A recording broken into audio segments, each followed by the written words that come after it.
स्वागत आहे तुमचं आमच्या किचनमध्ये। तर महाराष्ट्रामध्ये आता पितृपक्षाचा महिना सुरू झाला आहे। तर पितृपक्षात खास बनवली जाते ती म्हणजे तांदळाची खीर आणि याच खीरीची रेसिपी मी तुमच्यासाठी घेऊन आलेली आहे। चला तर मग लागूयात तयारीला। तर तांदळाची खीर बनवण्यासाठी मी इथे अर्धी वाटी तांदूळ घेतले, ते स्वच्छ धुवून त्यामध्ये पाणी टाकून ते अर्धा तास भिजत ठेवले। आता अर्ध्या तासानंतर तांदळातलं पाणी काढून घेतलंय आणि तांदूळ एका व्यवस्थित सुती कपड्यावर किंवा टिश्यू पेपरवर असा सुकत ठेवायचा आहे। तर या ठिकाणी खीर करण्यासाठी मी 2 कप दूध घेतलंय आणि ते एक साईडला गरम करायला ठेवलंय। आता आपण जो धुवून सुकवून घेतलेला जो तांदूळ होता तो मी इथे एका पातेल्यामध्ये टाकून मंद गॅसवर याला थोडंसं परतवून घेतेय।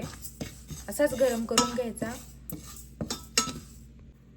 अशा पद्धतीने थोडासा तांदूळ आपण भाजून घेतल्यामुळे त्यातलं पाणी जेवढं काही राहिलं असेल ते सगळं निघून जातं। आपला तांदूळ एकदम कोरडा होतो आणि त्यामुळे आपण ज्या वेळेला तांदूळ बारीक करू त्यावेळेला त्याची पावडर एकदम अशी चिकट नाही होत, तर ती पण एकदम कोरडी होते। आता तांदूळ हा छानपैकी भाजून झालाय।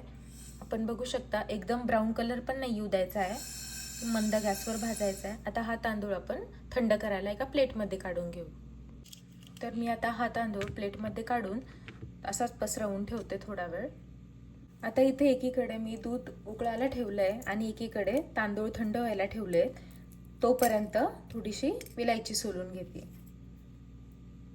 तर इथे खिरीमध्ये टाकण्यासाठी मी इथे वेलची पूड करून घेतली आहे। इथे थोडेसे ड्रायफ्रुट्स घेतलेत कट करून।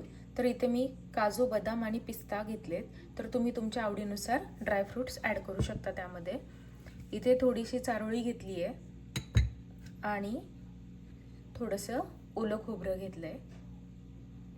तर इथे बऱ्यापैकी आपले तांदूळ हे गार झालेले आहेत। आता आपले तांदूळ हे मिक्सरमधून आपण काढून घेऊया। तर या ठिकाणी आपले तांदूळ बारीक करून रेडी आहेत। तर आपण बघू शकता की छान असं रवाळ टेक्स्चर आलंय। एकदम बारीकही नाही करायचंय आणि जास्त जाडही नाही करायचंय, मीडियम स्वरूपात बारीक करून घ्यायचेत आपले तांदूळ। आता सगळ्यात पहिले आपण हे ड्रायफ्रुट्स तुपामध्ये भाजून घेऊया छानपैकी।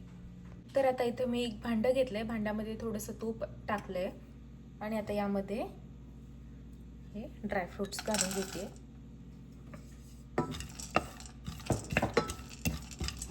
हे आपल्याला परतून घ्यायचे। तर हलक्याशा गोल्डन ब्राऊन रंगावर आपले ड्रायफ्रुट्स भाजून झालेले आहेत। तर आता हे एका डिशमध्ये काढून घ्यायचे। आता याच भांड्यामध्ये मी आणखी थोडंसं तूप ॲड करून घेते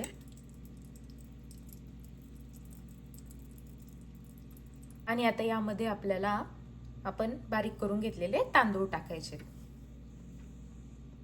आणि आता हे मिश्रण असं एकसारखं परतवून घ्यायचं आहे। आपल्याला गॅस बारीकच ठेवायचा आहे आणि हलवत राहायचं आहे। या ठिकाणी आपण तांदूळ सुरुवातीला भाजूनच घेतला होता, त्यामुळे आता हे तांदळाचं पीठ केल्यानंतर खूप भाजत नाही बसायचं याला। थोडंसं भाजून झालं की आता यामध्ये आपण हे खोबरं टाकू शकतो। तर यामध्ये ओलं नारळ ॲड केल्यानंतर हे मिश्रण चांगलं परतून घ्यायचंय। तर इथे नारळामुळे आपल्या खिरीला छान दाटसरपणा येतो आणि खिरीची चव तर अप्रतिम होते। तर आपण बघू शकता की हे मिश्रण कसं लालसर रंगावर छानपैकी भाजलं गेलंय। आता या स्टेजला आपण जे दूध गरम करून घेतलेलं होतं ते यामध्ये टाकायचंय। तर आता मी ते दूध टाकून घेते। तर दूध टाकल्यानंतर हे छान व्यवस्थित असं मिक्स करून घ्यायचं आणि बारीक गॅसवर हे मिश्रण छान शिजू द्यायचंय। तर या ठिकाणी आपल्या खिरीला छानपैकी उकळी आलेली आहे। तर यामध्ये आता मी अर्धी वाटी साखर टाकते। साखर टाकल्यानंतर छान असं मिक्स करून घ्यायची आहे आणि परत गॅस मंद करून खीर अशीच राहू द्यायची थोडा वेळ। तर या ठिकाणी आपण बघू शकता की किती छान घट्टपणा आलेला आहे खिरीला आपल्या।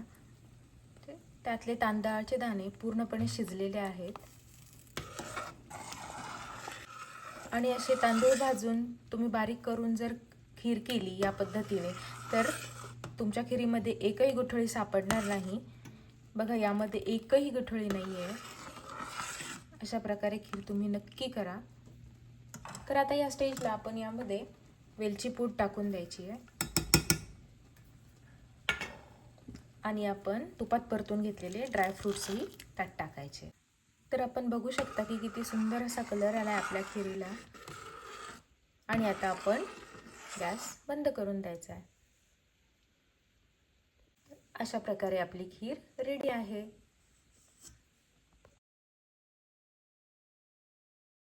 ही रेसिपी तुम्ही नक्की ट्राय करा आणि मला कळवा. माझ्या चॅनलला लाईक, शेअर आणि सबस्क्राईब करायला विसरू नका. तर पुन्हा भेटूयात एका अशाच नवीन रेसिपीसह. तोपर्यंत बाय बाय.